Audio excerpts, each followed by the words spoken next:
me and one of my friends, the only friend of mine who never used drugs, we'd done a sponsored skydive. And when I was 19, it was one night where I couldn't get cocaine. And I broke into the family home to steal some of the money, and I did.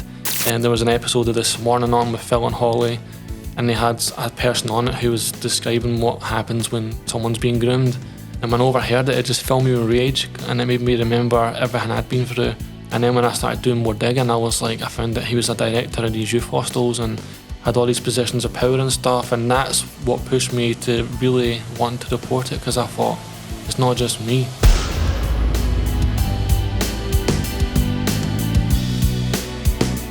Dry day, and we're on. Today we have the honour and the privilege to welcome Aidan Martin to the podcast. Aidan, welcome. Welcome, mate. How are you? I'm very well, thank you. Thank you for inviting me on. It's good to be here. No, thank you for coming. Thank you for coming. And we were laughing there in the car on the way over. It could have been a podcast in itself in the way over in the car. It was class, so thank you very much for coming. Fantastic, mate. Just a kind of background of you, Aidan. I mean, you've went through a kind of serious journey from a young boy. You're an author. Read your book, Euphoric Recall, hard-hitting stuff about being sexually abused as a teenager, drug and alcohol addiction, porn addiction, trauma in your life when it comes to your grandfather passing away through cancer, and your younger brother, DJ, at 14, passing away from cancer, and your young son who had cancer as well at 2.5. So you've went through the mill a wee bit over your journey. I always say that I've gone through enough traumas to have lived 3 lifetimes. Yeah. That's the way I describe it. Yeah, you mentioned 100%. That in your book, 3 decades of trauma. Yeah. 100%. So before we get right into the nitty-gritty of the book and the success and other stuff that you're doing, like you to tell us about, obviously you've got 3 brothers, and that's what related to me. It's very similar to us in terms of we grew up 3 brothers, very, very similar, no far in age apart. So I would like to start there, back in Livingston, growing up, shoot away, tell us, talk to us, how was it? So I'm the middle child of 3 brothers. Right. My big brother Shane, who's 6 years older. Right. And my wee brother Declan, who we all call DJ, who is 6 years younger. Wow. Me and Shane were streetwise. We grew up in Ladywell, which is an area we love, but it's recognised as socially deprived. So there was a lot of violence. Declan was a lot more gentle and shy and not quite violence. Sorry, I didn't say violence in terms of what gang violence between the brothers, violence between families. What level? Violence on the streets. Yes, streets. Violence in the school. Everywhere. Yeah, went to high school where for me it was just about survival. We'd have lads coming off the street into the school to fight with our lads, and that was just seen as normal. And where you grew up, I mean, there were some beautiful things about where I grew up, but the older you got, the more the violence was prevalent. And it was one of those things where, turning a corner or walking under an underpass, that's where you got your fight or flight, because there was danger there, potential danger there. And it was all normalised. All this kind of stuff was totally normalised. Not just normalised, but I think it was encouraged, and you felt as if you had a badge. Felt maybe part of something, I don't know, but yeah. So were you involved in a gang then, as brothers? I wouldn't describe it as being in gangs or anything like that, because I think that would be too sensationalised. I think it was more just tribal and territorial. Did you have a name? We had a name. It was LYT. There we go. We were the HB. We were the HBT. HB Harbour Boy Troops. But that's what I'm saying. So you had that. But that was like, you didn't even. It's not as if we initiated ourselves into that. It was just you're from Ladywell, Ladywell Young Team. The songs. Yeah. You had Craig's Hill, and everyone called it Crazy Hill, and then Knightsbridge was called K-Toy. So all these names were there before. And were they areas, were they very close to each other? Because we used to call it the 3 towns, didn't we? Rawson, Salcott, Stevenson, and that's where the rivalry came for. You talk about walking under underpasses. I get that when you used to go through over the bridge into Salcott, straight away the fight or flight. But you got addicted to that level of feeling. I feel so. Were you very close to each other in terms of the areas where? And you mentioned that the schools fighting. So.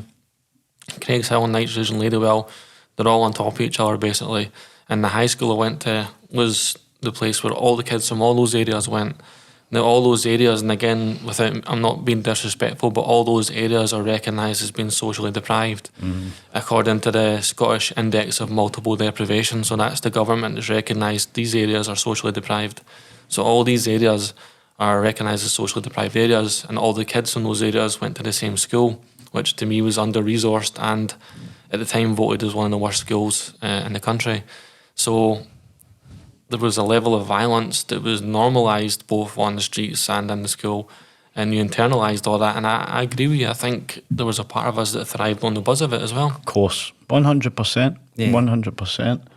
But like we've seen it as well, but you don't see the massive violence. Now, you'll know back at the school in terms of, well did you, what serious kind of violence did you see growing up in terms of when it was the kind of the street fighting that we're talking about? One of the worst things I remember seeing was I was still a kid and hearing the commotion outside and seeing a guy in his dressing gown chasing another guy down the street and kicking him to the curb and stomping his head into the curb. And I've been terrified and running to my mum and dad's room. And I say my dad, he's technically my stepdad, but running to their room and I'm like, oh, someone's getting their head stomped into a pavement outside. And that wasn't something that my parents were shocked about. It was like, oh yeah, it'll be fine, That's a crazy thing. Yeah, and I try not to sensationalise these things and make it like it was Goodfellas, right? No. But there was a level of violence that was always under the surface and it would poke its head up and it was normalised. And for example, at the school, you'd be jumping each other. And then out with the school, that's when like weapons and stuff would be used. But it was never questioned. It was always a case of this is a normal thing. No one has said that it's abnormal. It's only now being educated, being in recovery, having kids of my own, looking back and thinking that was crazy. Like that kind of violence and being hyper vigilant all the time and on edge all the time is not a natural state to be. It's like I do trauma training and we talk about being in the red zone or the blue zone or the green zone. And the red zone's where you're in that place of threat all the time. Right. And you're always hyper alert, like being a meerkat. Do you know what I mean? Looking about for threats all the time. Yeah. And that's what it was like. The fight or flight Yeah. kicking in at that point to a certain stage. I don't want to make out that folk were getting like stabbed in the classroom and all that kind of stuff. Obviously things like that could happen, but it was more that the level of threat was always there and everything got solved with violence or slagging people off, but usually resulted in violence at the end. So, and to me, there was all these lads who were actually really scared. Slagging people off, and I think that's a big thing. I think it's seen in the male public as a thing that gets done. Like I see it all the time, even now, even in WhatsApp chats, that slagging, and then the bravadoness. Yeah, I just don't. I don't get that. It's something that doesn't sit well with me. But yeah, that was there as well, though. I mean, wow. So I look at my upbringing.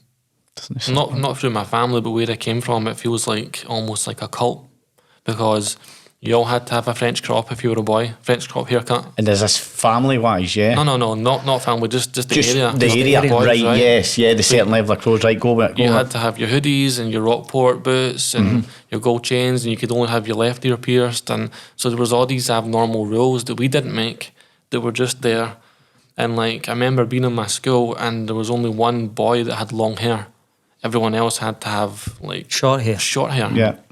I remember seeing Italian football or South American football and seeing the men with long hair and thinking, why don't we have long hair here? And why are you going to get battered for having long hair if you're from here? You were a hippie and you were stigmatised. So it was all these strange rules. And another thing, me and my best friend needed braces on our teeth when we were younger.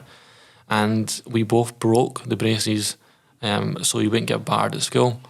And to me, looking back, that is if you're going to batter someone for wearing braces, it's because you're terrified of them bettering themselves. Of course. And I think we didn't have the words to articulate all that back then. Never.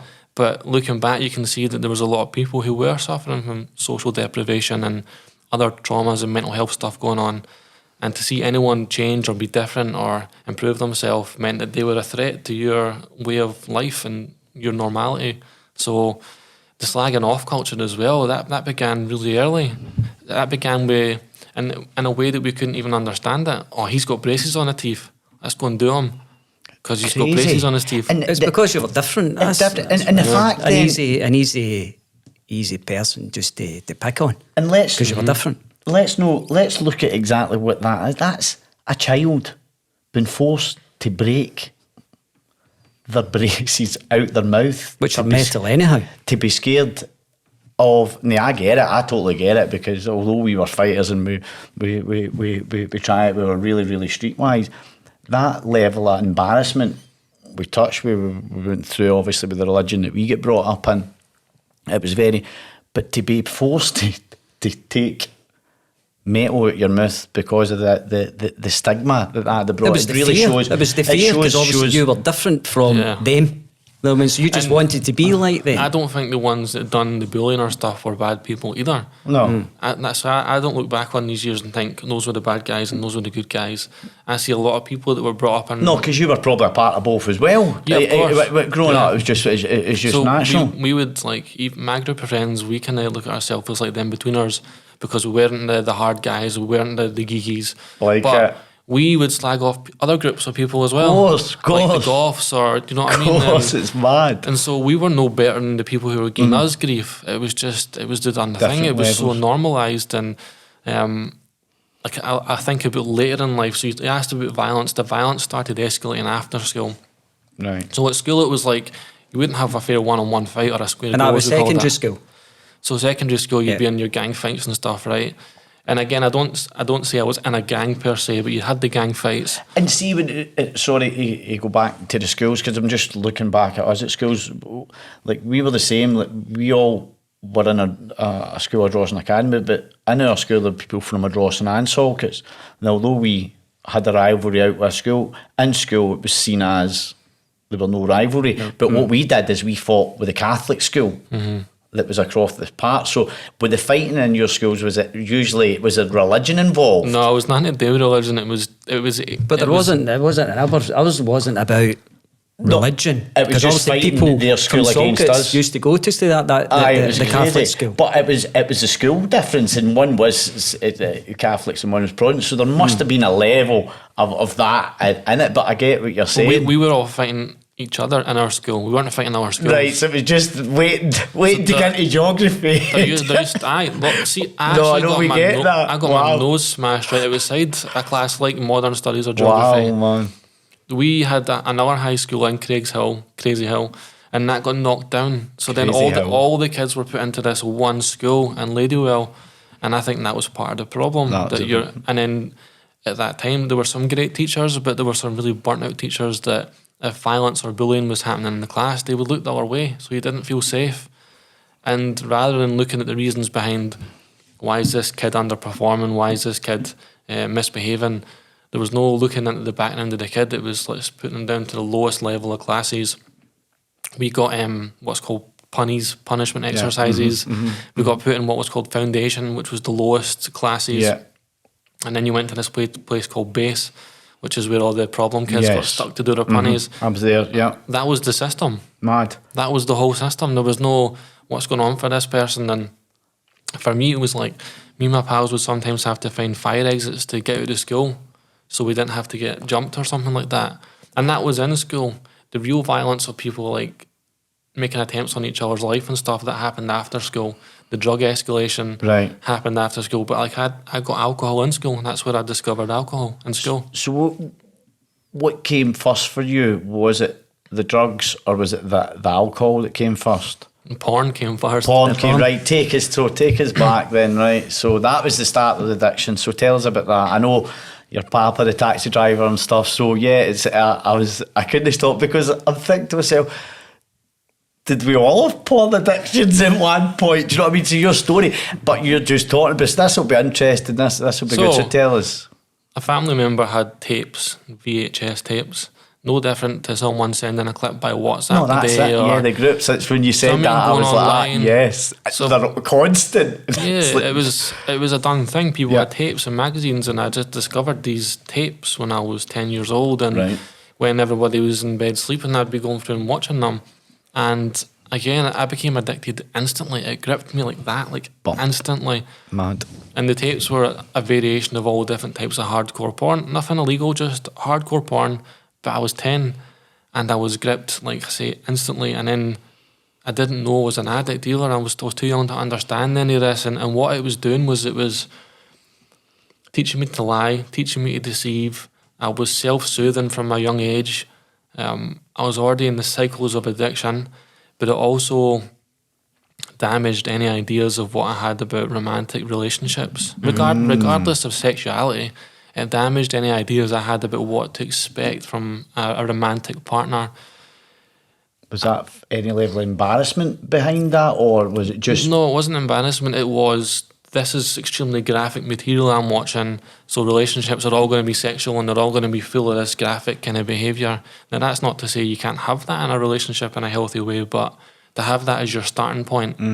Oh, I need to have someone that's really like sexual and that will do all these naughty things with me, and that's not based on love or foundations or mutual respect or building up a healthy relationship and then exploring your sexuality together. So from a young age, you're like, well, this is what romance is, this is what love is. And I also didn't know my biological father, and I had that attachment issue with him not being in my life. And again, it's at a time in life where we're not talking about attachment issues or abandonment or adverse childhood experiences. We don't have that vocabulary. We don't know about addiction or class inequality. We don't know any of that stuff. We don't know that we're at a school that's letting us down. We don't know that we're in a street where we have no conflict resolution tools or emotional regulation. So we're let down by this lack of education and lack of knowledge. So when you're 10 and you've got all this internal stuff going on and you discover this thing and you're like, that makes me feel good. It's like a big button. I'm going to keep pressing that button because I feel good every time I do this. So that came before the substances. But I would describe porn as the first drug because it was the first thing I got addicted to. I used to get this because obviously your grandfather was a wee Randy old boy. Because he had the tapes, and used to also go downstairs and watch them when everyone was in their bed. So he was just like any other person that had porn. You mentioned that the WhatsApps, they're rife. I don't think there's a guy you meet that isn't in a lad's WhatsApp group where it gets sent daily. You can do everything on your phone now. You can gamble, you can order pretty much anything you want that you need. If it's for addiction reasons or otherwise, you can do it on your phone or your laptop. It's weird how now then when you talk about it being in a basket of a car,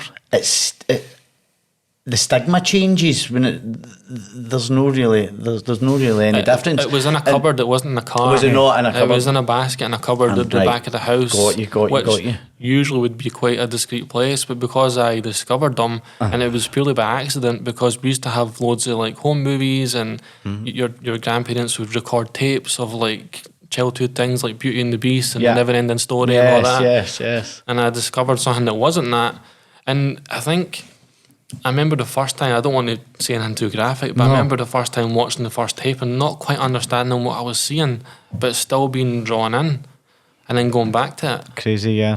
You were probably thinking that was just normal. This is what happens when you're in a sexual relationship. That's what you spoke about. And it was, what I found interesting about that there, it was the fact that then gave you the tools that allowed you to take into your addiction, because the lying started, deceiving, the sneaking about, that is all class what we needed to say what we needed, but it's the same tools as what you used into the next stage, which was...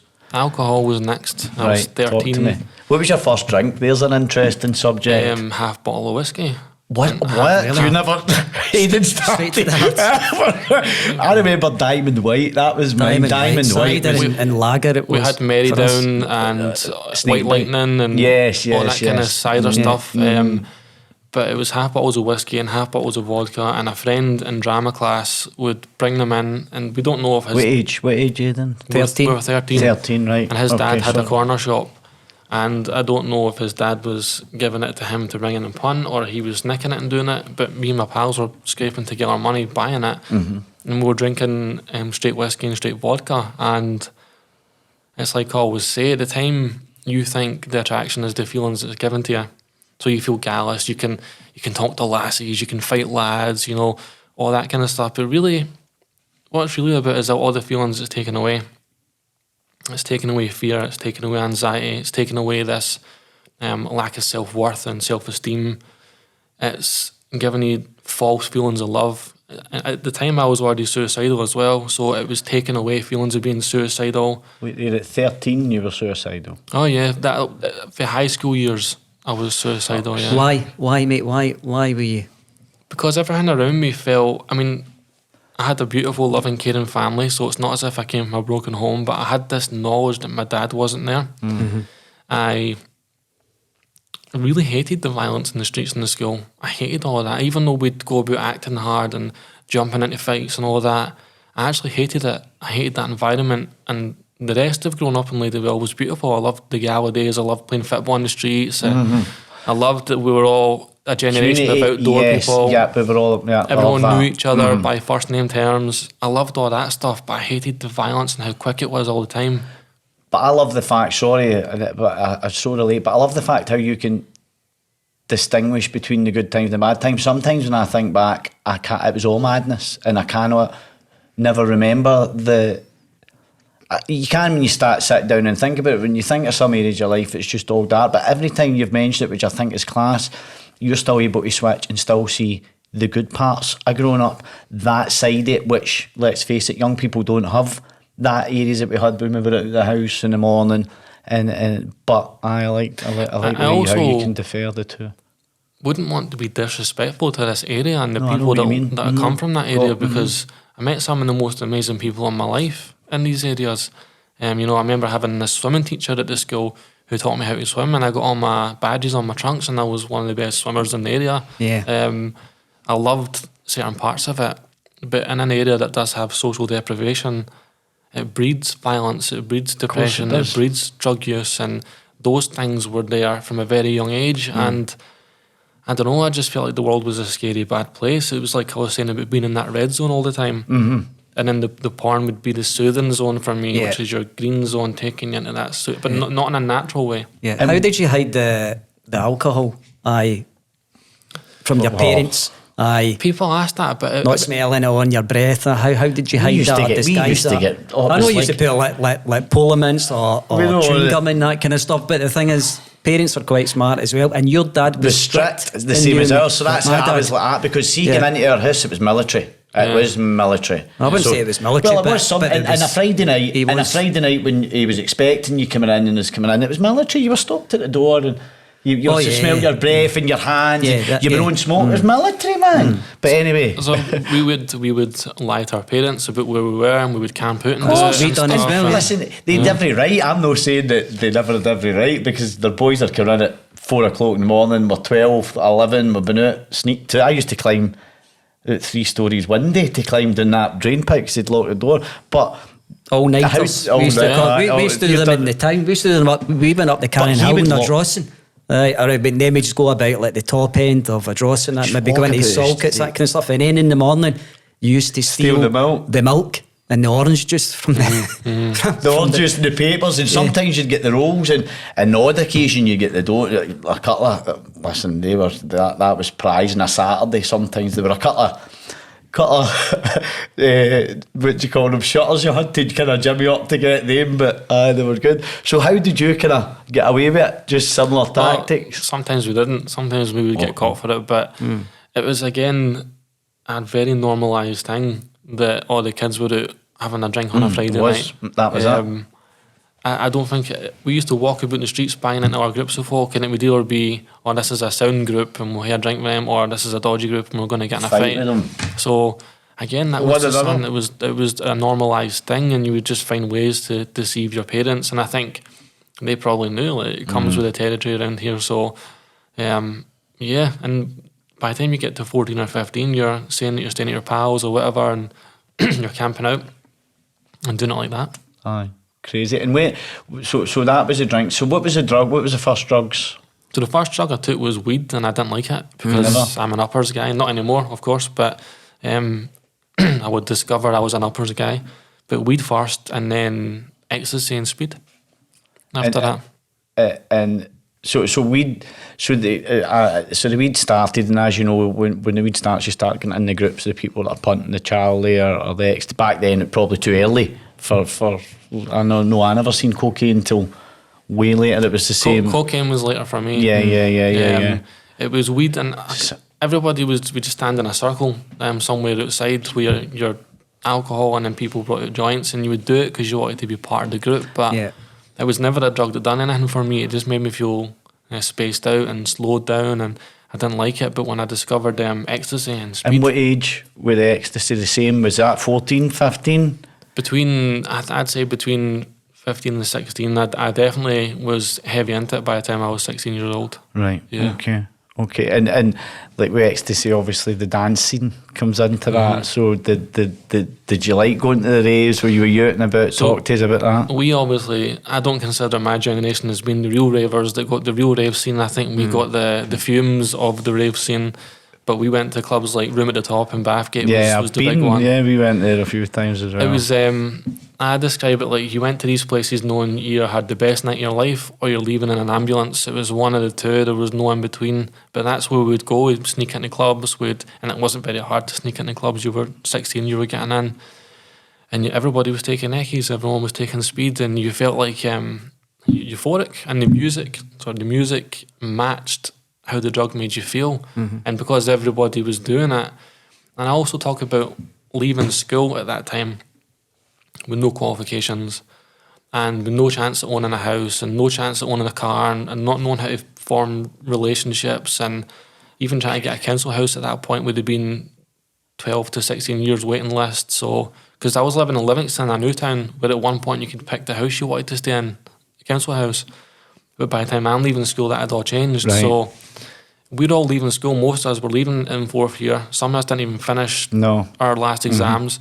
So you're leaving with all this internal dialogue that says, I'm worthless and I've got no future, and you don't have the education even to understand it all. So why would you not go straight into that scene? So we went head first into it.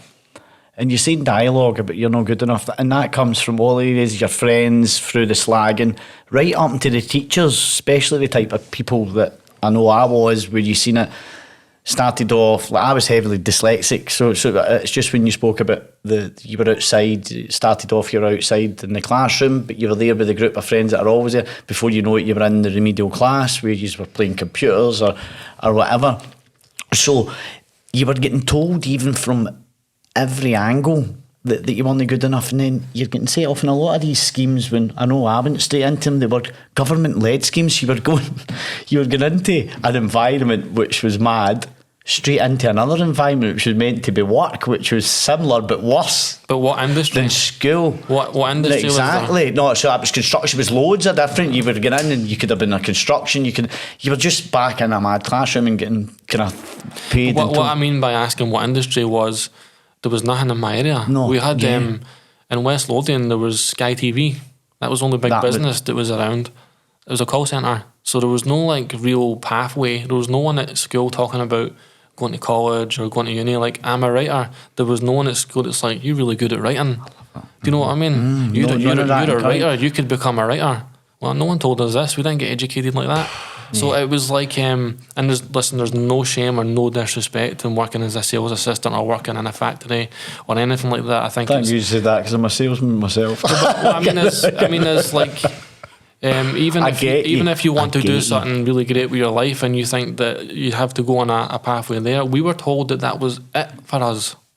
That was it. That was your limit. That was your status. So in life. you feel like, what is the point of any of it? And like, I'd already gone through grooming and abuse through school, leaving school, so I'd already experienced that as well. So for me, it was like, when I talk to people and they might say like, why would you become an addict? I always flip the question and say, why would you not become an addict? Like, and all my friends were in the same boat. And a lot of my friends, and I love these guys dearly, and some of them had really strong family ties that supported them, but some of them never had the benefit of that. So some of them went through the care system, for example, and never knew love and never knew attachment and never felt wanted and never felt needed. But we found it together in our group.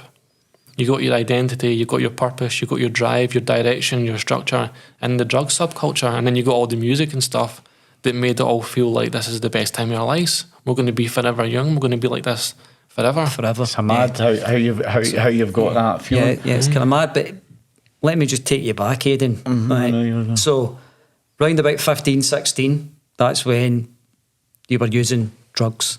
Heavily, yeah, for the last few years. But I'm going to take you back to when you were 14, when you had your first interaction with Derek, who you speak about. You touched in on your it book, there, yeah. who groomed you as a teenager.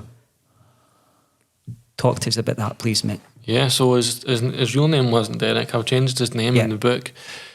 We moved from Ladywell to an area called Eliburn, which is a more developed area. I would consider that a middle class area. My mum and my stepdad had done, Maggie Thatcher had a right to buy scheme. You could buy your council house, use it as a stepping stone. So they moved us, and we moved into Eliburn. It was the New Year's Eve going into from 1999 into 2000. So it was the millennium. We moved in on New Year's Eve. There's this song by Travis called Driftwood, which was out at the time. Yeah. So these are all the things I'm thinking about. And my dad, I call my stepdad my dad, just for no confusion, because my biological father wasn't in my life. He thought I should get a paper round.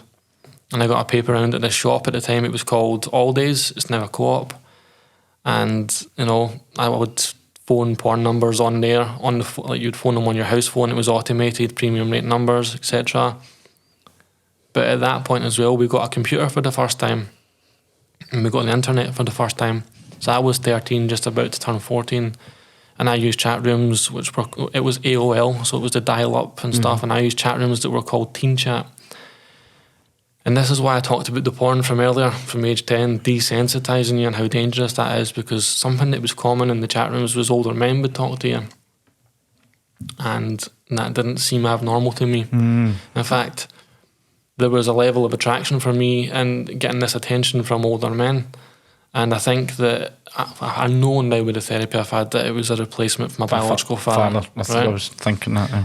But the person that I referred to as Derek started speaking to me, and it was a lot more like a slow burn. You would get guys that would message you and they would say really extreme things. And again, I was a young person, and I was like, we'd never had the internet, so it was all new. But when the person I called Derek started messaging me, it was slow, and it was like a friendship was being built up. It was like trust was being built up. Now I look back and I know that was grooming. But at the time I thought I had a friend. I thought I had someone I could talk to. And so I'd tell him about the violence I was getting caught up with. I'd tell him about my stepdad being so strict. And I mentioned doing the paper round because when I phoned these premium rate numbers, I had a £500 bill or something along those lines from BT, and my dad came home and he was like, threw the bill down, and he's like, what's this, blah blah blah, and he phoned the number himself, and I was like, I felt so cringy and guilty, and that he'd listened to it. And I remember my dad saying, you're going to pay for that out of your paper round money. And I remember messaging Derek online and saying, oh no, I'm in big trouble with my dad. And I remember him taking my side and saying, you know, this is what young guys do and stuff like that. And so this is why I can remember the timeline so well between us moving in to the new place, getting the internet, having the paper round. I had a mobile phone at the time, so we had like the BT Cellnet phones. And then my dad made me paint the fence for that. So my dad was really good at teaching us practical values. Yeah. But then I'd be texting Derek on that. And I remember him texting me when I was in school. I remember telling him that I'd be around my friends. And so he would text pretending to be a woman in case they read it. So to know to do those things, you know, showed his level of thinking. And we spoke for, I would say, at least a year. And there'd be times I'd be suicidal and I'd be sitting typing and I'd be crying my eyes out. And I remember this so vividly. And I remember typing saying, I'm crying. And I remember him replying, I'm crying too. And that was one of the most... You know, let's talk about getting your hooks in. That was one of those times where I was like, because I thought in that moment, I was like, oh, he understands me. He understands me. He gets me. And he was from down south, and he said that he had a textile company and that it would take him up to West Lothian. I didn't even really fully understand at the time how small West Lothian is, and that Livingston, where I'm from, is a new town, and that the chances of someone from down south having business up there is probably really rare. He probably created that as a way of coming up. But so he was like, oh, we could meet and stuff and blah, blah, blah. And I remember talking to him about the porn habit and stuff, and I don't know if that's what opened the door to us talking to each other about like sexual fantasies and stuff, but that's where that began. And where that eventually led was going to hotel rooms with this guy. And I don't want to talk about no beyond that, but... and that confused me a lot about my sexuality as well. It made me wonder, because I was like, I'm a gay, I'm a bisexual. Like, I didn't understand that I wanted my dad in my life. I didn't understand that because I was feeling suicidal and wanting to get away from the violence. And again, you look back and you know that you were streetwise. You know that you could handle school. You know how to handle lads. You know how to chat up birds. And that's not how I talk now, by the way. But I just like, that's the mindset you had at the time. But the internet was brand new. So there was no education over that. Nobody knew that was happening. It's not as if your parents would see the danger of that we know could be there now. Because you're on chat rooms and you're like, this is before Facebook and stuff. There's no profile pictures. There's no videos. There's no information. There's no like updates about where someone's working now or none of that. You've just got a wee avatar and you would say ASL, age, sex, location. And everything was so anonymous that you didn't know who you were talking to. The first time I seen what it looked like was the first time we met. Really? Yeah. Wow. So And he came from England. He met you in McDonald's. And a work van it? outside of McDonald's, yeah. Yeah. And how did you feel when, because you were waiting outside McDonald's? It felt that we'd gone from something that felt like, I guess, in a fantasy world to something in my real world. It was like watching a film and ken that scene in The Ring where the lassie comes out the screen.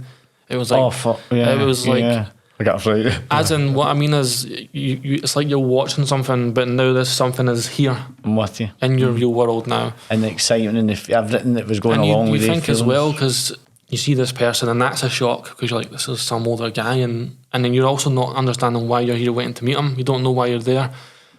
And then you're walking into the van and you don't know why you're doing that. And for me at the time, it was like I almost felt I had to do it. And there can be like stereotypes about what these people are like. There was no feeling of that I was in danger. There was no feeling of threat. There was no, you better get in the van or this is going to... It was nothing like... It was quite the opposite. It was like more like a... everything's all right. You don't need to come in the van. You can do what you want. And then I go in the van and we drive to a hotel. And then with these situations, and you'll know, that's why it's so hard. You can blame yourself. I did for a long time. Of course you did, and I know that. And I know how hard, obviously, it is when you're a lot younger than that and trauma like that happens. You can still blame yourself. I still blame myself for a very long time. So at 14, it would have been a hell of a lot harder for you to still realise you're still a kid. This guy, by the sounds of it, was an absolute black belt at doing this. He was good. He was good at what he did the way that year. And the fact he waited to that point to cut that emotion with the crying bit. I'm crying as well, because that got you. That was when you... that was when the trust was fully with him. 100%. So, someone described it to me just recently, and she said he had to overcome all the external things that told him this was wrong and all the internal things. Who said this to you? This I don't want to say. No. But is it a friend, a good friend? Yeah. Right, good. It's a woman I trust a lot, and she said to me, he had to overcome all the external things telling him it was wrong and all the internal things telling him it was wrong to come all the way up and meet you. But you weren't the first one, Aidan.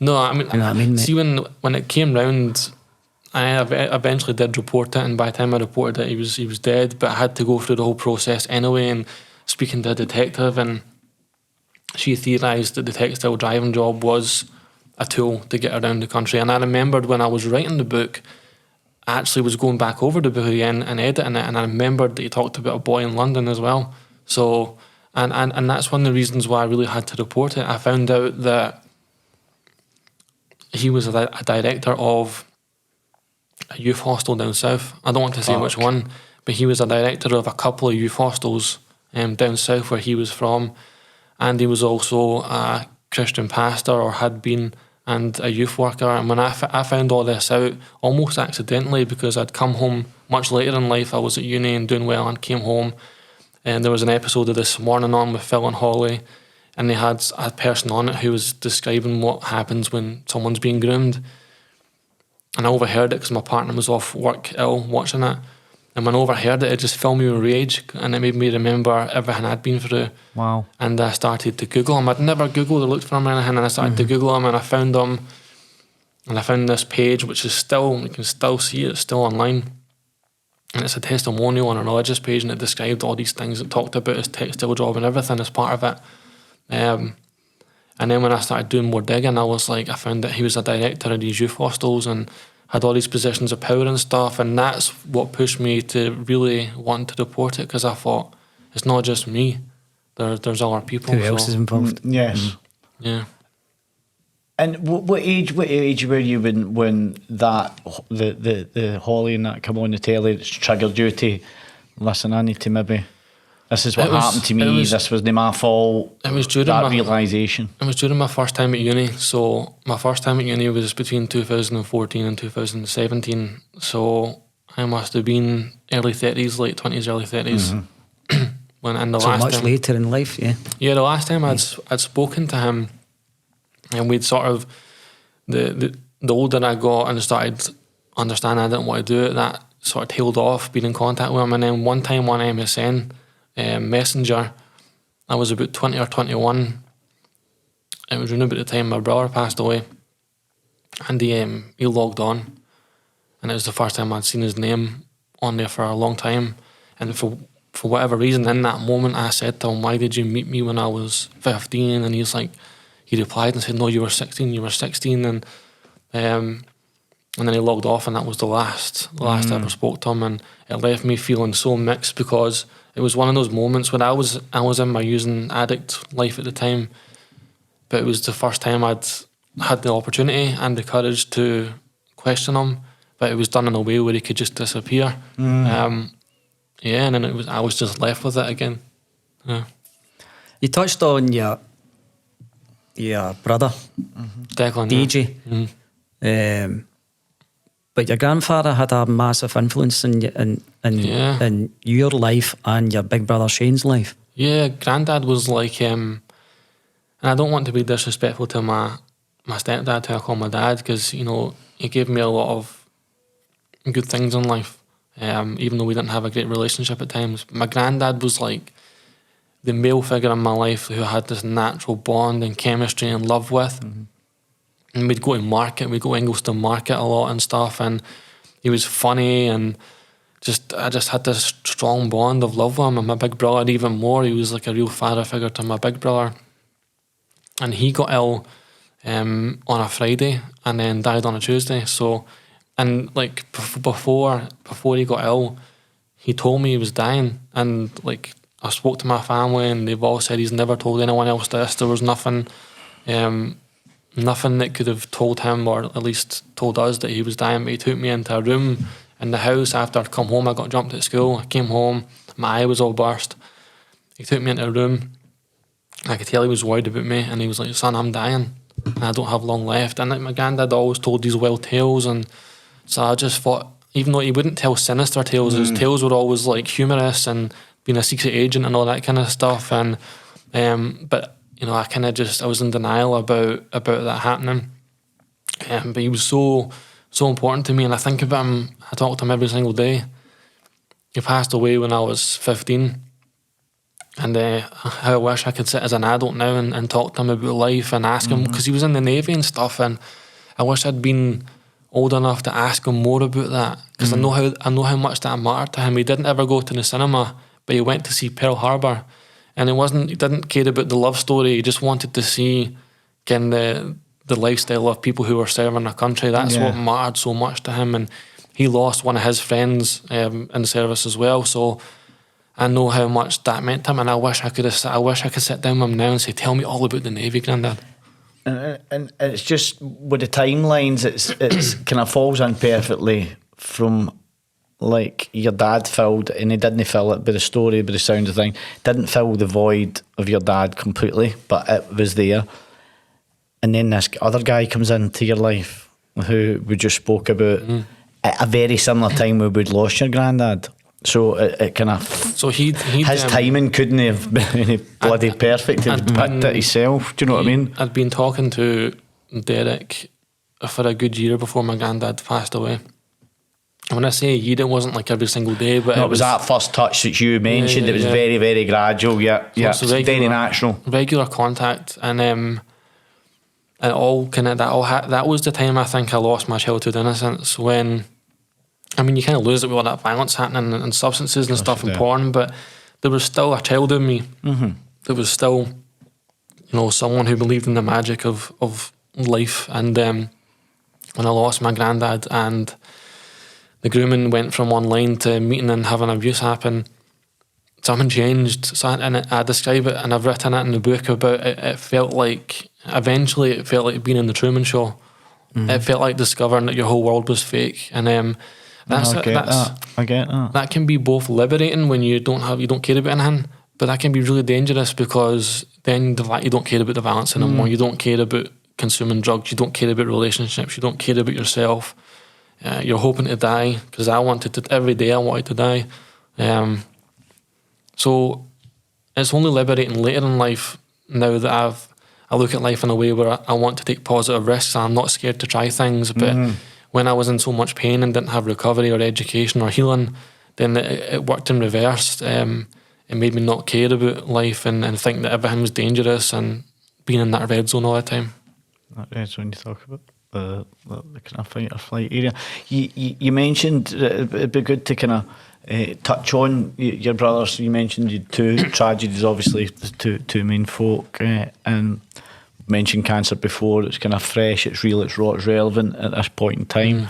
So it'd be very interesting to hear a wee bit about that story, if you don't mind, Aidan. Back there, Declan was, like I say, he was the baby of the family. He wasn't streetwise. He was gentle. He was still funny and had all the same mad personality as me and his big brother, but he wasn't a fighter. He wasn't that kind of guy. He was really, really gentle kid.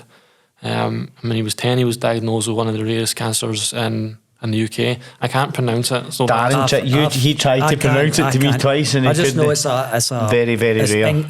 Inoperable. Yeah, It's a tumour behind his left eye. Yeah, and it was touching his brain. It was the size of a lemon, and they told us right from the beginning, this is just a matter of time. So we done all the things that a family would do. We done national campaigns, and again, it's before social media is a thing, so it's all done through like the Sun newspaper and on the news, on the telly and stuff, and ended up going to Russia to get treatment there. Wow. That was the end. So it was that was because obviously in the UK they couldn't do any more for DJ. Right. So what happened? You went then to Russia. So he would go there it was like a experimental treatment. Oh, that's what you had mentioned that. But again, we believe that it gave him probably somewhere between 6 months to 2 years longer. Right. Because I'm pretty sure it was right bang in the middle of his. He had cancer for 4 years before he passed away. So I think it was right bang in the middle of it where we decided to try that. And it was after speaking to him and asking him what he wanted to do. And he went from being this young wee lad to being so wise beyond his years. Having gone through everything he went through. So he would go to Russia for treatment. And this is where some of my rock bottoms happened. And what age was DJ at this point when he found out he had the cancer, and then when you end up in the midway? So he was 10 when he found out, then so about 12 years old. Yeah. And wow, so at 12 years old, your family and... It basically... I can throw that. It basically went to his primary 7 prom, and by this point they already had a bandana and an eye patch because all the treatment, they were still trying to give him treatment even though they knew it was pointless. Yeah. So he was still getting the effects like losing your hair and with the chemo and that kind of stuff. Yeah, and the tumour and stuff was like growing out his eye and growing through his nose, and it might sound like I'm blasé saying that, I'm really not. It's just I've spoke about it so much, but basically he didn't go to high school. So by the time he got to high school age, it was like he was just too ill to go and didn't want to, and we just as a family were like, you know what, he's not got many choices left, so we're not going to make him go to high school. When he was in Russia, when I was 19 years old, one of the first rock bottoms I've ever had was me and one of my friends, the only friend of mine who never used drugs. We'd done a sponsored skydive, and I wrote about this in the book, and I always talk about this when I do talks because I want to let people know the reality is the addiction. And we raised $3,000 towards this treatment. And again, there was no GoFundMe pages, no Just Giving pages, nothing like that. It was in a brown paper bag, one A4 sheet of paper, and just money. And when I was 19, there was one night where I couldn't get cocaine. And by this time, I'm already on cocaine. And cocaine was working for me at the point where it felt like when I took it, God came down and kissed me on the lips. That's how strong it was at the time. Of course it was. And I broke into the family home to steal some of the money, and I did. And my stepdad caught me, and I ended up putting it back, but it wasn't really about putting the money back, it was about the action. And that's important to highlight because I didn't know I was an addict. I had no idea I was an addict, and that made me feel there's guilt and shame, right? Guilt is over the action, but shame is how you internalise who you are. So shame then becomes, I'm a piece of shit, I'm a scumbag for doing this. And I couldn't understand why I would steal from my brother's cancer fund. And then when he was really at the end of his life, his last ever Christmas, I'd been using cocaine for days, and I was too wasted to enjoy Christmas with him. And he actually woke up on Christmas Day for us as a family so we could spend it together. Because he'd been sleeping for like 2 days at a time. He was on palliative care. And he woke up Christmas morning and I'd been on a binge. The heart's pounding, I've got the cotton mouth, the nose is full like it's cement. And that was my last Christmas with him. And I don't say these things with any guilt or shame now because I've made my amends now, and all the good work I'm doing, I do with my brother with me, I believe. I love that. I love that. But that's like, people sometimes ask, did your brother's illness turn you into an addict? Did the grooming turn you? And I was like, no, I was always an addict. I was always an addict, just waiting for something to be addicted to. But what these experiences did was they magnified it, and they really sped up the process between, I think my escalation into the world of addiction happened really quickly because these traumas were happening and they were unresolved traumas and there was no help anywhere for it. And another example I give is when I was in primary 6, I broke my left arm. And when I broke my left arm, my mum took me to A&E and they gave me an x-ray that day and a stookie that day and a treatment plan that day and a follow-up until the arm was healed, then the stookie off, then your arm's well and you can go back out and use it. But I ended up in hospital a lot of times with addiction and mental health and trauma. Nobody ever said, you've got addiction, you need help today. Or you've got trauma, you need help today. Or, you've got mental health issues, let's get you help today, let's get you in a treatment centre, let's get you a psychologist. No plan. None of that happened. So if the same level of care was there for mental health and trauma and addiction, I love that. Then these problems might have been solved before I got to the point of stealing from cancer funds, and that doesn't justify my actions. I need to be accountable for my behaviour and make amends for it, which I have. But if the social structures were running the way they should have been, then I'd have got help in high school when I was screaming out for it. Exactly. And the escalation wouldn't have happened. Exactly. So at that point, you had a lot of trauma, a lot. You had the porn addiction, you were groomed, drugs and alcohol addiction, you had the death of your grandfather, DJ, diagnosed with cancer, an operable cancer, so he was going to die. But your gran, or in your book, right, there's two people that stand out in your book for me as your grandfather and your mum. Right, your mum was a very strong Yeah, she's woman incredible. during that time, with your grandfather and DJ as well. Right, but your when your grandfather died, your gran went downhill very quickly. Overnight. She suffered with bipolar and. So my granny had, by the time my granny was 24, she'd already had 5 children. And she'd suffered a lot of mental health issues at a time, again, when it was misunderstood. So she'd be detained in mental health institutions, but without maybe the treatment you need long term. But she had an then more stabilised life. And then when my granddad passed away, it was like overnight. It was like, honest to God, overnight. Do you think overnight the mental health problems that your gran had suffered came back to suffer? She couldn't really deal with them again. And also because she never had the treatment in place that would have helped her long term. And is that your mum's mum and dad, or your mum's mum and dad? Yeah. And because I've looked into my mental health, and I think there's a bit when I went to do ayahuasca, there's a bit in that where you have to look through your ancestral line and stuff like that. So, and I found it very, very interesting that it's came to us. I feel it as if it's down to me to change what's happened, and it has. I love that commitment, and you'd probably take a bit of that as well, Aidan. The feeling of, I am doing the right thing here, I'm changing it. Breaking the cycle. So was any of that, did you see any what was happening to your mum, or was your mum strong in terms of mental health, or what would you say? So I wouldn't want to word it as weak or strong, but what I would say is that my gran didn't have the tools to cope and deteriorated overnight, and she was ill for the last 17 years of her life. She was diagnosed with bipolar disorder, she had strokes, vascular dementia, paralysed on the left side of her body after strokes, and lots of stuff had happened. My mum always says to me, she would always, she's always the one that never gave up on me when I was at my worst. And even when I was stealing from family, and she'd watched her baby son, pass away through cancer, and she's watching her middle son pass away through addiction slowly. That's what it was, a slow suicide, basically. She always, and she still says to me, we have two choices. We can lie down and be a victim, or we can get back up and fight. She would always tell me that. And she bought me this poster by Babe Ruth, remember the baseball player? Yes. And it literally says on it, it's hard to be a person who never gives up. And she stuck it on the wall. So I'd be convulsing all the time in my room, because I'd end up staying back with them sometimes, and she had this poster up, and it's still up. It's you walk in my house now at the front door, it's the first thing you see. So she never gave up, and even when doctors said Declan was definitely passing away, she's like, well, I'm not accepting that until the moment it happens, so we'll try everything. And the only thing she wouldn't do, she wouldn't force Declan to do anything he didn't want to do. So it was always with his blessing. And when Declan eventually decided, I just want to stay at home until I pass away now, then we accepted that. But until Declan said that, my mum was like, we're going to try everything. She doesn't believe in giving up.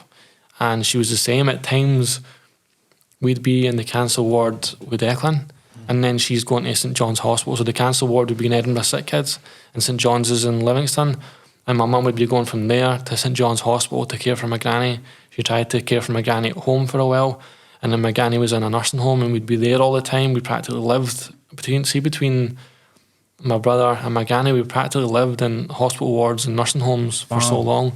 But my mum, she just doesn't give up, and she lives for her family, and she still does to this day. We call her Super Nana because she's just she cares so much about family over everything else. And she says to me about my kids, she says, you'll sneeze and they'll grow up. So she's always telling me, appreciate the moment, appreciate everything. 100%. Appreciate everything. I'll second that. When I first wrote the book and I was trying to get it out there, it was getting rejected all the time. But it was my mum that kept saying, they're wrong, you're supposed to do this, keep going. So, I mean, I could speak to you for about 5 hours about how incredible this woman is. Yeah. A podcast, that's another podcast just in your mum, Aidan. Yeah, because obviously that's what I took from you. Your grandfather was very influential in your life, and your mum as well. Yeah. Even she's wrote a book herself, but it's just unpublished. So she wrote one called DJ or Braveheart, and that was some of the seeds being planted for me to write one as well. Amazing. That just shows coming down, and your mum's a strong one. As she's got that for your gran, and it's good that that poster means a hell of a lot to you. And it's probably that poster's probably got you through some dark days, Aidan. Some mega dark days. See, when I'm trying to achieve things, like even trying to get a charity set up, it took me 2 years, and that's a long, hard process. Yeah. There were times I wanted to quit, and I would see that poster, and I was like, "No, we don't quit, man. We just keep going. We don't quit." I like that, and the obviously you the charity you touched on it, so let's speak about it. So what's the charity called that took 2 years but you got there? Anything is possible. It's called the Scheme Livingston. So we reckon that me and my friend Mark, who done the front cover, we grew up in Heatherbank and Ladywell, and we were walking around during the pandemic, and we were like, what can we do to make a difference? What was missing for us? And he's an artist and a musician, painter in his own right. And we said there was never a creative hub for us. Like, we're recognising all the talents we've got later in life. Yeah. It should have been there all the time. So we said, right, we're going to use, because there's a drugs death crisis going on in Scotland, and we feel it in our community too. We're going to use creative measures to support anyone who needs it. But then we're like, so what structure? We can't do a business because we want it to be free to use. Always, it has to be free. We have to remove the barrier of cost. So it can't be a business. It can't be a social enterprise because that's a profit model. It can only be a charity. And then you have to get a board and a business plan and a constitution and do your research and network. And from all of that to then you have to apply to Oscar. That's the charity regulators. And you have to prove that it's for the good of the public, and you're not using a charity to just get yourself a wage. So, because we want to be paid to do it full time. So we had to prove that this wasn't just some exercise for us to get a wage, that we were doing this for the good of the community. And we got our charitable status in October. And now the next part of the journey is trying to get funding. So we're now applying for funds. So that's where we're at. Brilliant. So I know it's hard work because obviously you have all the all the legal stuff when it comes to charity, all the governance when it comes to and there is a lot of, as you said, there's a lot of bad press about charity work now, if, because people are doing it for that business reason. But we spoke about that before. I'd like to speak, obviously, charity work that you're doing, and you mentioned the real pandemic here, which is drugs and suicide, and what goes away with having a weekend. It's not just a weekend in drugs for your health, it's a weekend in drugs, the debt, the gambling, that gets people to stand in a chair, and let's face it, suicide is massive. I could sit here and it's shocking and rhyme. Recently, people very close to me that I've lost, you're probably the same. Do you think there's still not enough talked about suicide? I know that you had suicidal thoughts from a very young age.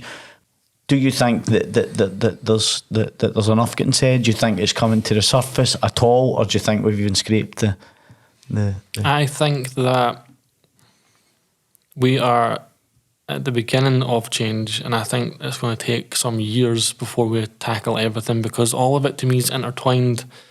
Suicide, trauma, addiction, social deprivation, mental health, all these things are intertwined. We have the worst, and I'm not skipping over suicide to drugs related deaths, but a lot of people who are dying of drugs related deaths or potentially suicidal, people who are self-soothing, self-medicating, right? And a lot of people who end up in suicide figures, not all of them, but many of them will probably have addiction issues because they're trying to self-medicate. So the figures will only tell you so much, right? Right, okay. But we do have the worst drugs-related death and figures in Europe. No, I've seen that. By far. It's been like that for a long time though. Yeah, so this is generations and decades of issues in this country. Everything from drug policy to opportunities to social deprivation to intergenerational trauma. And I think we're only at the beginning now of having the conversations and at the beginning now of tackling it. Like, where I grew up, me and the boys weren't going to get a Costa coffee and sit and chat about our feelings, were we? No, we were going to get a bottle and a gram. You better believe it. And then the conversation's not even real anymore. And it's a conversation, if you said anything real in that heightened state, the next day it would get played down. Right? So we're just at the beginning of making it safe for people to talk, but it's not even just about talking, it's about what are we putting into our communities to change things long term, right? The high school I went to, I heard they don't have an art teacher for first year students today. So I didn't go there. I finished there 20 years ago, and 20 years later there's no one in first year getting taught art. Now I don't know if that's 100% true, but someone told me that recently. But it's just an example of where's the chance to become something? When do things change? Like, if someone told me in high school and recognised you're a great writer, then I'd have got excited about writing. Because see, writing and creating and doing all this kind of stuff, that's a drug that substances can't even get close to. Now, if someone told me from an early age, look at this exciting stuff you can do with your life, then I'd have gone down that path. And if someone said, here's a pathway, you can go to this college, or you can go to this uni, or you can do a placement here, or you can do this, then there's opportunities. But if you go to a school and you're not even getting taught art in first year, and I'm not saying everyone has to be an artist, but it's one example of a different choice in life. But if you're in an area that's like, it's just the same as it's always been, there's a crap industry to work in, you'll work for someone else, you'll make not enough money to survive, you're going to get beat around the head with politics constantly. It's quite a depressing life. Here's a drug that takes it all away, though. Mad. What drink people got escapism, so it's crazy for a lot of people. And you mentioned it, when you're getting fed that, mind is the most powerful thing in the world. What you think you become, and we spoke about it, touched on it previously. If you were getting fed the thoughts, listen, you're an absolutely amazing writer, you should go with this, you should be dreaming your dream, because we spoke about visualisation and how powerful it is, you wouldn't have needed the drugs, because you would have had that vision, you'd have had that goal, that visualisation, which you use in this stage. It's mad. No one taught us that though at the time. Like, where I came from as well, if you had said, I'm going to be an author, you get battered for that. Yeah. No, yeah. You had to get jumped for it, because it would seem like you were thinking above your station, rather than trying to tell each other, by the way, we're all capable of anything. We done just a wee independent movie with my friends in it, just a really short 2-minute thing to promote one of my new books that will hopefully come out soon. And it was just for fun. Will come out soon. Yeah, which will come out soon. Yes. It was just for fun, but you should have seen them all come alive and take part in this creative process. And it gave them a sense of purpose, and you got all the same camaraderie and all that kind of stuff without the substances and destruction. Now imagine we were nurtured to do that from a young age and taught that from a young age. Like, we get asked, why is the Scottish football team rubbish compared to all these other countries? Because they've got a bit of culture from a young age that teaches them this stuff. That's what I think's missing. There's no getting away from it. Like, I don't want to be disrespectful to my country. I love being from Scotland, but there's no use being proud about where you come from and not changing what's wrong. There's something wrong in our culture, and it's been there, I would say, since before I was born. You know, my biological father never got the help and opportunities he needed, and if he did, maybe I wouldn't have had my attachment issues, and I'd have had a loving dad in my life, and maybe my life would have been different. I can only guess at all of that. I do believe that intergenerational trauma, social deprivation, lack of opportunity, a culture of drinking and drug use was there before I was even born, and then you're born into it, and then you've got all these unhealthy ideas about what it means not just to be a male, but a person growing up in these schemes and what's to be expected from you. And your only tools for resolving anything are violence or slagging people off and putting them down, and then you're leaving school with no qualifications, and you're going into an environment where you're told what's happiness, having a house and having a car and having all this stuff, and like, how are you supposed to get it then? And then we blame He's the tools to get it. We blame people for becoming drug dealers or whatever else. It's like, we'll give them a real opportunity to become a real person in this world, and then maybe they won't choose acquisitive crimes or anything else like that. So I could probably rant all day about this. Oh yeah, I can see it. That's exactly what happened to you, Aidan. Because obviously it got to a point in your addiction, right? All the trauma with the death of your grandfather, your brother. It got to a point that you wanted to go away. You know what I mean? You just wanted to end your life. But you get given an opportunity to go to Canada. So you did, from your friend Alan. I don't know if that's his name. Yes. His real name, or that's his real name. That's his real name. Right. So, but then going to Canada, you saw, because obviously you were taking cocaine, right, at that point. Then when you went to Canada, you were getting the pure cocaine. Before it was over here. None of the council stuff. Yeah. It was like snorting diesel. So that went down. Smell it, the fueling through the so chemicals. That went down another path. Tell us about that, mate. It was by the time I got to Canada, I had 1 foot in this camp and 1 foot in that camp. And what I mean by that is, I had experienced recovery meetings before I went there. And when I got there, I was desperately trying to change. I actually thought I was going to go to Canada and find myself in the mountains, surrounded by wildlife and all that. It was complete delusional thinking. But there was a real serious drug using lifestyle that I was involved in. I also started volunteering in homeless hostels and doing some recovery meetings. And it was in the homeless hostels when I was serving tea and soup and coffee to people who were really homeless. When I say really homeless, I mean they weren't on their pal's couch, they were on the streets. In that few minutes of interaction with them, it wasn't just serving them food. It was the first time in maybe weeks or months that they would have had someone actually listen to them. So you would serve them the sandwiches and stuff and listen to what was going on for them. And it was in that interaction that I started to get these feelings inside. And the feelings I couldn't articulate at the time were self-worth and self-esteem and dignity and respect and value. Because I was doing something selfless to help other people. I wasn't getting paid to be there. I had no ulterior motive. You know, and this is how I started to undo the guilt and shame over stealing from family and being a bad partner to women and being involved in violence and all of that by doing good. That's what planted the seed for me to want to get into education. And I still didn't know how I was going to do that, but I was like, I need to go to college and do something in my life. And that's what led me to coming back to Scotland, and doing a course at West Lothian College. Brilliant. So that was when you went to Canada, you come back and that gave you the drive from sitting with the old people.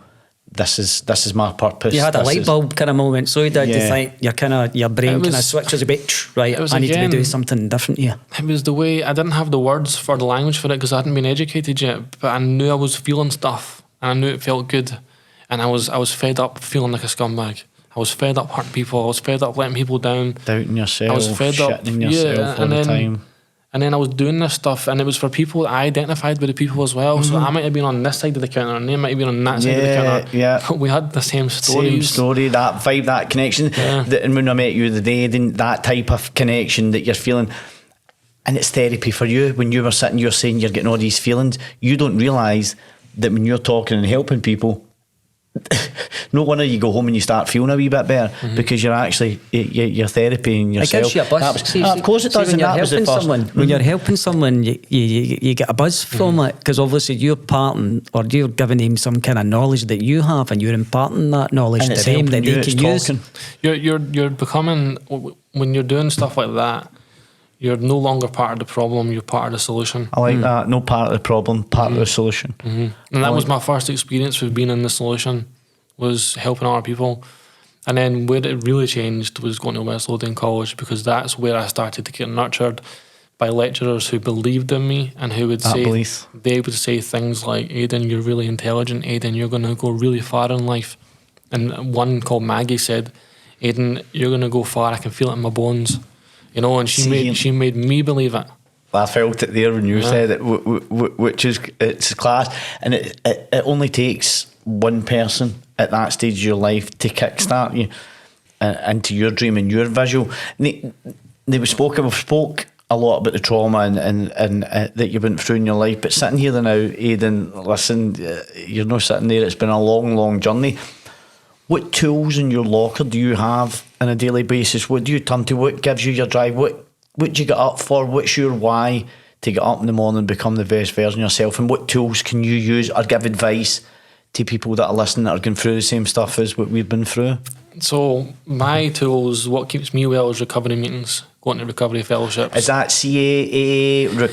What type? Because so different many meetings. There's tradition. There's lots of different meetings. We don't tend to name them in any kind of media because it's kind of against the traditions. But there are meetings like Narcotics Anonymous, Alcoholics Anonymous, Cocaine Anonymous. There's Gamblers Anonymous. There's Overeaters Anonymous. There's Sex Addicts Anonymous. So there's plenty of different types of recovery fellowship, and it's not for everyone, but for some people it works really well.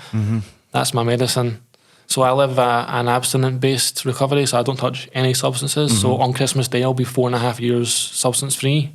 Some people, thanks very much. Get in there. Some people call it clean or abstinent or sober. I don't really mind what language people use. For me, it's just that's where I'm at.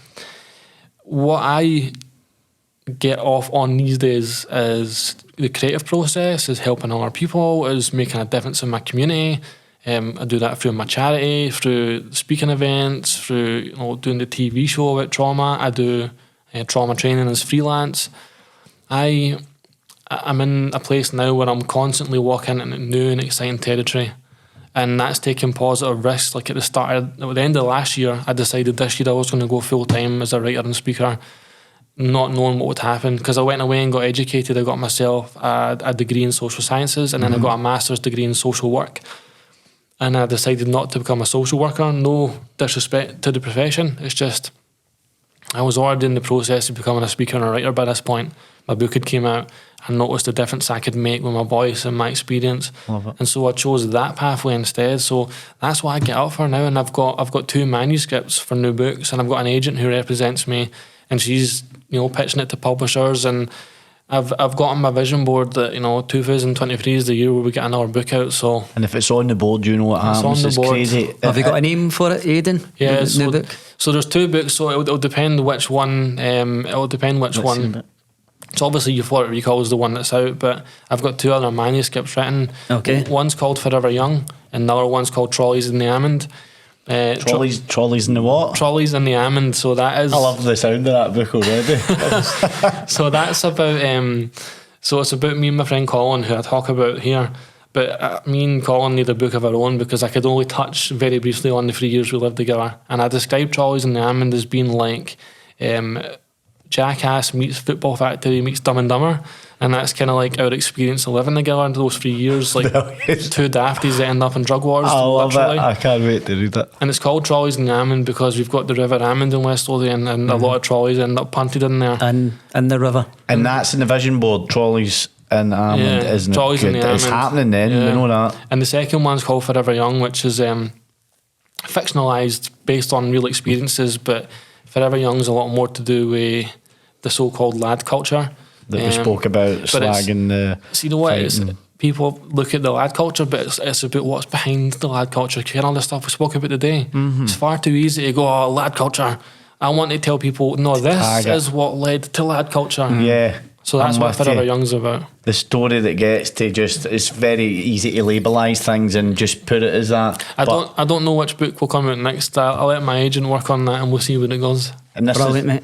This is a bit, I always get, how do we finish the podcast? But yeah, I think this is a good point. And Aidan, I'd just like to take this point to say thank you very much for coming on. Listen, I know you get a feeling when you meet somebody, so yeah, it'll not be the last time we're meeting. That's a fact. Thanks so much. That's a fact, Aidan. And we're all about real, raw and relevant. The podcast's all about mental health. It's about helping people. You'll be able to subscribe, follow ourselves. We'll share Aidan's website and all your links will be in the podcast when we go like to YouTube and that kind of stuff, mate. All your links, here. Awesome. Webs, all the clicks, all the clicks. Yeah. Awesome. But thanks for coming down from Livingston to Glasgow, mate. Yeah, and meeting us. Thanks for picking me up for the city centre. No, no bother, mate. Anytime. We'll drop you off. Don't worry. I was going to say, I hope you drop me back. Drop you off. But thanks, mate. We wish you all the best. Likewise. For the future, mate. Right, your books, I'm sure we'll be in contact. Yeah, we'll be getting you back on, yeah. Bit of food and that kind of stuff, mate. But for now, we are the Devlin brothers, and we are real, raw, and we're relevant.